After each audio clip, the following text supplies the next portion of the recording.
যে স্বপ্ন নিয়ে আবু সাঈদ প্রাণ দিয়েছেন তা বাস্তবায়ন করা হবে বললেন প্রধান উপদেষ্টা ডক্টর ইউনূস।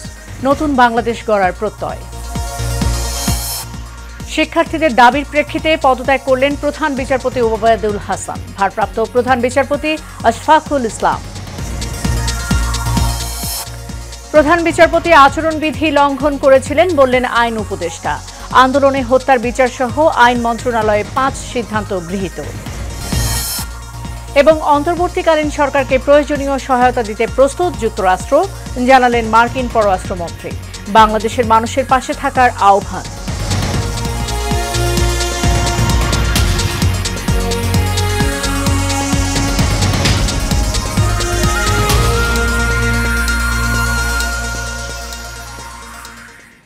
স্বাগত এশিয়ান নিউজে, সাথে আছি সাবরিনা জিয়া।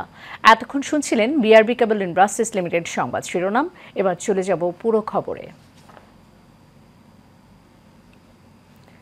যে স্বপ্নের জন্য আবু সাঈদ বুক পেতে দিয়েছিল, সেই স্বপ্ন বাস্তবায়ন করা পুরো জাতির কর্তব্য বলে মন্তব্য করেছেন অন্তর্বর্তী সরকারের প্রধান উপদেষ্টা ডক্টর মোহাম্মদ ইউনূস।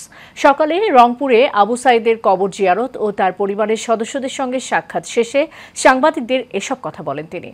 জানান, জাতি ধর্ম বর্ণ বিশেষে সবাই বাংলাদেশী, তাই সবাই মিলেই এই দেশটিকে রক্ষা করতে হবে। কাউসার আহমেদের রিপোর্টে দেখুন বিস্তারিত। রংপুরের পীরগঞ্জ উপজেলার জাফরপাড়া গ্রামের আবু সাঈদ রাজপথে বুক পেতে দিয়ে বন্দুকের সামনে দাঁড়ানোর সাহস দেখিয়ে শহীদ হয়েছেন। সাহস জুগিয়েছেন কোটি কোটি ছেলেমেয়ের মনে। সেই সাহসের কারণেই নতুন বাংলাদেশ পেল জাতি। সেটি গড়ার দায়িত্ব এখন সবার। কথাগুলো বলছিলেন অন্তর্বর্তী সরকারের প্রধান উপদেষ্টা ডক্টর মোহাম্মদ ইউনূস। আবু সাঈদের কবর জিয়ারত এবং বিশেষ মোনাজাতের পর বর্তমান সরকারের প্রধান আবু সাঈদের পরিবারের সদস্যদের সঙ্গে কথা বলেন। শেষে সাংবাদিকদের এসব কথা বলেন তিনি। এই আবু সাঈদ এখন এক পরিবারের সন্তান না, বাংলাদেশের যত পরিবার আছে তাদেরই সন্তান। জানান, আবু সাঈদ যে স্বপ্ন নিয়ে প্রাণ দিয়েছে সেসব স্বপ্ন বাস্তবায়ন করা হবে। ন্যায়ের জন্য লড়ার যে সাহস সাঈদ দেখিয়েছে, এদেশে সেই প্রতিবাদ সবসময় থাকবে বলে জানান তিনি। তারা অধিকার তাকিয়ে থাকবে, যারা ছোট ছেলে মেয়ে বড় হবে, তারা স্কুলে পড়বে, আবু সাঈদের কথা নিজে নিজে প্রস্তুত হবে। আমিও ন্যায়ের জন্য লড়ব, আমিও বুক পেতে দেব। সেই হলো এই আবু সাঈদ। জাতি ধর্ম নির্বিশেষে দেশকে রক্ষা করতে হবে বলে জানিয়েছেন ডক্টর মোহাম্মদ ইউনূস। আবু সাঈদ এখন ঘরে ঘরে, প্রত্যেক ঘরে আবু সাঈদ, এবং বাংলাদেশের যত পরিবার আছে সব পরিবারের সন্তান, এবং বাংলাদেশে এখানে জাতি ধর্ম নির্বিশেষে সবারই সন্তান। কাউসার আহমেদ, এশিয়ান টেলিভিশন। বৈষম্য বিরোধী ছাত্র আন্দোলনের দাবির মুখে অবশেষে পদত্যাগ করলেন প্রধান বিচারপতি ওবায়দুল হাসান। অ্যাপিল বিভাগের আরও 5 বিচারপতিও পদত্যাগ করেছেন। অন্তর্বর্তী সরকারের আইন, বিচার ও সংসদ বিষয়ক উপদেষ্টা ডক্টর আসিফ নজরুলের সঙ্গে কথা বলে এই সিদ্ধান্ত নিয়েছেন প্রধান বিচারপতি। এদিকে ভারপ্রাপ্ত প্রধান বিচারপতি হিসেবে দায়িত্ব নিয়েছেন আশফাকুল ইসলাম। এরই মধ্যে জারি করা হয়েছে প্রজ্ঞাপন। বিস্তারিত দেখুন নূর মোহাম্মদ ভূঁইয়ার রিপোর্টে। প্রধান বিচারপতি সহ আপিল বিভাগের সব বিচারপতিকে স্বেচ্ছায় পদত্যাগের দাবি জানালেও তা না করায় হাইকোর্ট ঘেরাও করে বৈষম্য বিরোধী ছাত্র আন্দোলন। সকাল 10টায় ফেসবুকে দেওয়া এক বার্তায় দ্রুত কার্জন হলের গেটে জামায়াত হতে বলেন ছাত্রনেতারা। সেই বার্তাকে কেন্দ্র করে জড়ো হয় সব হলের ছাত্রছাত্রীরা। পরে এখান থেকেই মিছিল নিয়ে জড়ো হয় হাইকোর্ট চত্বরে। এ সময় প্রধান বিচারপতির পদত্যাগের দাবিতে আলটিমেটাম দেন বৈষম্য বিরোধী আন্দোলনের কেন্দ্রীয় নেতৃবৃন্দ। আমরা বলতে চাই, এই ফ্যাসিজমের একটি অংশ হচ্ছে প্রধান বিচারপতি এবং অন্যান্য বিচারপতি। আমরা তাদেরকে আলটিমেটাম দিয়েছিলাম, তারা পদত্যাগ করেননি। আমরা আজকে দুপুর 1টা পর্যন্ত তাদেরকে সময় দিচ্ছি। আজকে দুপুর 1টার মধ্যে প্রধান বিচারপতি সহ অন্যান্য বিচারপতি যদি পদত্যাগ না করে, তাহলে তাদেরকে আমরা গণভবনের চিত্র মনে করিয়ে দিতে চাই। তাদেরকে আমরা সংসদের চিত্র মনে করিয়ে দিতে চাই। একটার মধ্যে যদি তারা পদত্যাগ না করে তাহলে প্রধান বিচারপতির বাসভবন ঘেরাও করা হবে।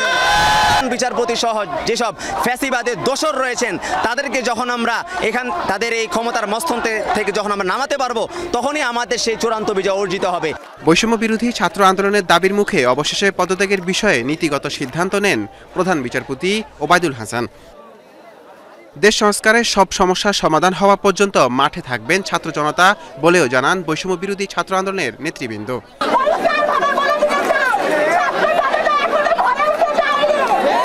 নূর মোহাম্মদ ভূঁইয়া, এশিয়ান টেলিভিশন, ঢাকা। অন্তর্বর্তীকালীন সরকারের আইন মন্ত্রণালয়ের দায়িত্বপ্রাপ্ত উপদেষ্টা আসিফ নজরুল বলেছেন, প্রধান বিচারপতি আচরণবিধি লঙ্ঘন করেছিলেন। স্বৈরাচারী সরকারের পরাজিত যে শক্তি তাদের পক্ষের একটি মুখ এই প্রধান বিচারপতি। সকালে আইন মন্ত্রণালয়ে এক বৈঠক শেষে তিনি একথা বলেন। এ সময় তিনি জানান, আন্দোলনে হত্যার ঘটনায় বিচারসহ আইন মন্ত্রণালয়ে গুরুত্বপূর্ণ 5টি সিদ্ধান্ত নেওয়া হয়েছে। প্রধান বিচারপতি অত্যন্ত শ্রদ্ধেয় উনি, তো ওনারা কিছু ব্যাপারে তো প্রশ্ন ছিল, বিশেষ করে যখন এই আন্দোলনটা হচ্ছে তখন উনি প্রশ্ন করেছিলেন আন্দোলন করে কি রায় পরিবর্তন করা যায় কিনা। এটা নিয়ে মানুষ ভালোভাবে নেয় না জিনিসটা। এছাড়া একটা ব্যাপার ছিল খুব দুঃখজনক, সেটা হচ্ছে উনি ছাত্রলীগের কাছ থেকে চিফ জাস্টিস হওয়ার পর ফুলের শুভেচ্ছা নিয়েছেন। তো এটা তো আমার কাছে ব্যক্তিগত অভিমত হচ্ছে এটা কোড অফ কন্ডাক্টের লঙ্ঘন ছিল এবং এটা খুব ভালো একটা ইমপ্রেশন দেয় না। এবং উনি ডিবি পুলিশের যে প্রধান হারুন, যার নানান তার সম্পর্কে নানান প্রশ্ন রয়েছে, এবং উনি আমাদের এই ছাত্র আন্দোলনের সমন্বয়কদেরকে ধরে নিয়ে নির্যাতন আটকে রাখা এটার মূল ব্যক্তি ছিলেন। এত মানুষের রক্তের মধ্য দিয়ে অন্তর্বর্তীকালীন সরকার গঠন হয়েছে। দুর্নীতির ব্যাপারে গঠন না হওয়ার কোনো সুযোগ নেই বলে মন্তব্য করেছেন অন্তর্বর্তীকালীন শিল্প উপদেষ্টা আদিলুর রহমান খান। সকালে শিল্প মন্ত্রণালয়ে কর্মকর্তাদের সাথে মতবিনিময় সভায় এসব কথা বলেন তিনি। অন্তর্বর্তীকালীন সরকারের উপদেষ্টাদের দপ্তর বণ্টনের পর শিল্প মন্ত্রণালয়ের প্রথম দিনেই তিনি বলেন, দুর্নীতির বিরুদ্ধে জিরো টলারেন্স নীতি গ্রহণ করা হবে। তিনি বলেন, লোকসানি কোম্পানির লোকসান কমানো হবে। সার কারখানায় অগ্রাধিকার ভিত্তিতে গ্যাস সরবরাহ নিশ্চিত করা হবে। এ সময় শিল্প মন্ত্রণালয়ের সিনিয়র সচিব জাকিয়া সুলতানা সহ অন্যান্য কর্মকর্তারা উপস্থিত ছিলেন। আমরা আমাদের কাজগুলো করার জন্য তো দায়িত্ব, যেটুকু জনগণের এই আন্দোলনের মধ্যে দিয়ে এত মানুষের রক্তের উপর দিয়ে আমরা দায়িত্বে এসেছি। এখানে দুর্নীতির ব্যাপারে তো আমাদের কঠোর হওয়া ছাড়া আর কোনো উপায় নাই। অত্যন্ত কঠোর অবস্থানে থেকে আমরা এই গণ আন্দোলনে ছাত্র জনতার যে ম্যান্ডেট, এইটা নিয়ে এই আমাদের যেটুকু সময়, যেই স্বল্প সময়ে আমরা থাকবো, আমরা এখানে আমাদের সাধ্যমতো চেষ্টা করব। দুর্নীতি প্রসঙ্গত প্রশ্নই আসে না। বাংলাদেশের অন্তর্বর্তীকালীন সরকারের প্রধান উপদেষ্টা ডক্টর মোহাম্মদ ইউনূস এবং বাংলাদেশের জনগণকে প্রয়োজনীয় সহায়তা দিতে প্রস্তুত যুক্তরাষ্ট্র, এমনটা বলেছেন মার্কিন পররাষ্ট্রমন্ত্রী অ্যান্টনি ব্লিংকেন। শুক্রবার সামাজিক মাধ্যম এক্সে দেয়া এক পোস্টে তিনি এসব কথা বলেন। অ্যান্টনি ব্লিংকেন আরও বলেন, মার্কিন যুক্তরাষ্ট্র শান্ত ও শান্তির জন্য ডক্টর ইউনূসের আহ্বানকে সমর্থন করে এবং বাংলাদেশের সঙ্গে কাজ করার জন্য প্রতিশ্রুতিবদ্ধ। বাংলাদেশের জনগণের একটি গণতান্ত্রিক এবং সমৃদ্ধ ভবিষ্যতের স্বপ্ন দেখেন।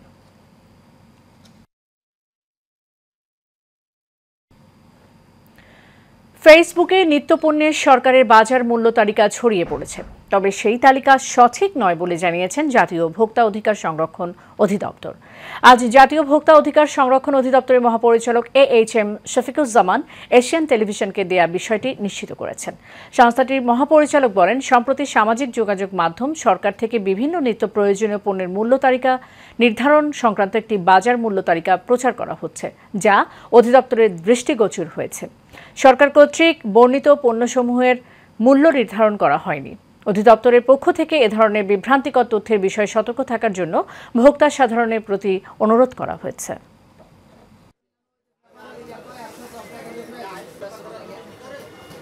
সাধারণ মানুষের আস্থা এবং নিরাপত্তা নিশ্চিতে খুলতে শুরু করেছে থানাগুলো। তবে এখন পর্যন্ত আনসার এবং সেনা সদস্যদের সহযোগিতা নিয়ে থানার কার্যক্রম পরিচালিত হচ্ছে। সকাল থেকে রাজধানী সহ সারা দেশে বেশ কয়েকটি থানার কার্যক্রম শুরু হয়েছে। তারা জানান, ভীতিকর অবস্থা কাটিয়ে উঠতে পেরেছেন অনেকেই। সহকর্মী হারানোর বেদনা নিয়ে কাজ শুরু করে তারা আরও বলেন, আবারও জনগণের আস্থা অর্জন করতে চান। গত 5ই আগস্ট আওয়ামী লীগ সরকার পতনের পর থানাসহ পুলিশের স্থাপনায় হামলা ও অগ্নিসংযোগের পর আত্মগোপনে ছিল আইনশৃঙ্খলা রক্ষাকারী বাহিনীর সদস্যরা। জনগণের নিরাপত্তা নিশ্চিতে সকলের সহযোগিতা কামনা করেন আইনশৃঙ্খলা রক্ষাকারী বাহিনীর সদস্যরা।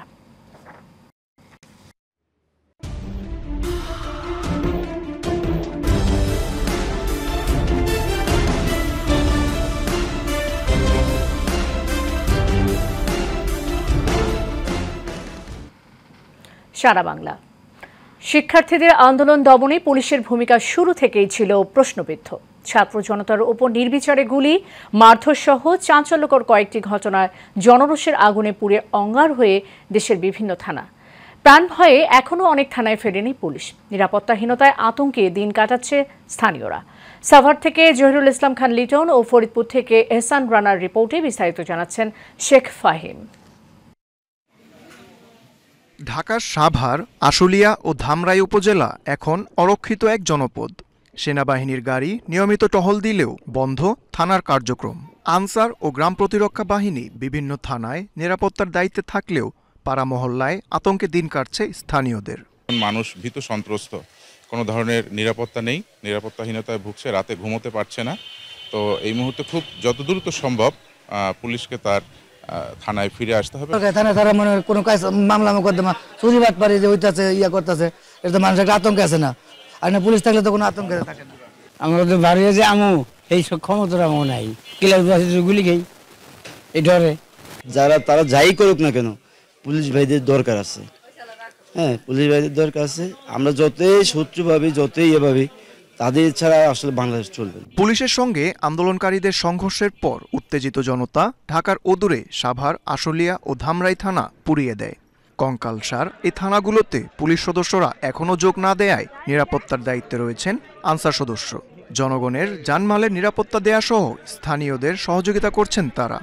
আমরা জনগণের পাশে আছি, যেমন রেল স্টেশন, বিভিন্ন বন্দর নগরে আমরা ট্রাফিকে সাহায্য করে থাকি। এখন পাশাপাশি ছাত্রদের পাশে ট্রাফিকে সাহায্য করছে এবং এখানে যত মালামাল হারায় গেছে সেগুলো আস্তে আস্তে সেগুলো আমরা এন্ট্রি করে লিপিবদ্ধ করে জমা রাখছি।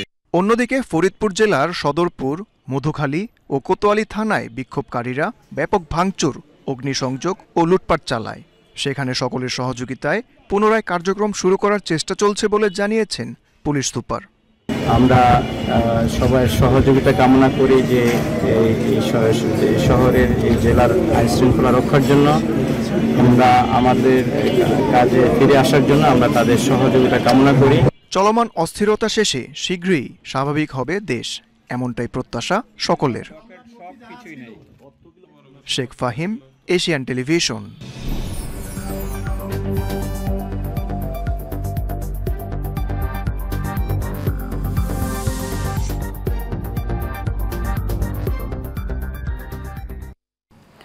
চট্টগ্রামে ছাত্র জনতার গণ অভ্যুত্থানের মধ্য দিয়ে স্বৈরাচারী সরকারের পতনের পর কর্ণফুলী উপজেলার শান্তি, ঐক্য, সংহতি ও সাম্প্রদায়িক সম্প্রীতির লক্ষ্যে সমাবেশ ও আনন্দ মিছিল করেছে উপজেলা বিএনপি। উপজেলার শহীদ ওয়াসিম স্মৃতি চত্বরে কোরআন তেলাওয়াতের মাধ্যমে সমাবেশ শুরু হয়। এরপর ছাত্র জনতার দেশ রক্ষার আন্দোলন ঘিরে নিহতদের রুহের মাগফিরাত কামনা করে দোয়া করা হয়। উপজেলার শান্তি ও সম্প্রীতি প্রতিষ্ঠার লক্ষ্যে সমাবেশে কর্ণফুলী উপজেলা বিএনপির সদস্য সচিব হাজী ওসমানের সঞ্চালনায় নেতাকর্মীদের উদ্দেশ্যে সভাপতির বক্তব্যে দিক নির্দেশনা প্রদান করেন কর্ণফুলী উপজেলা বিএনপির আহ্বায়ক এস.এম. মামুন মিয়া। এ সময় উপস্থিত ছিলেন চট্টগ্রাম দক্ষিণ জেলা বিএনপির সদস্য অ্যাডভোকেট এস.এম. ফোরকান, উপজেলা বিএনপির যুগ্ম আহ্বায়ক যথাক্রমে ডক্টর গিয়াসউদ্দিন ফারুকি, ফয়সাল, আব্দুল গফুর মেম্বার সহ আরও অনেকে। শেষ করব এশিয়ান নিউজ, যার আগে বিআরবি কেবল ইন্ডাস্ট্রিজ লিমিটেড সংবাদ শিরোনাম জানিয়ে দিব আরও একবার।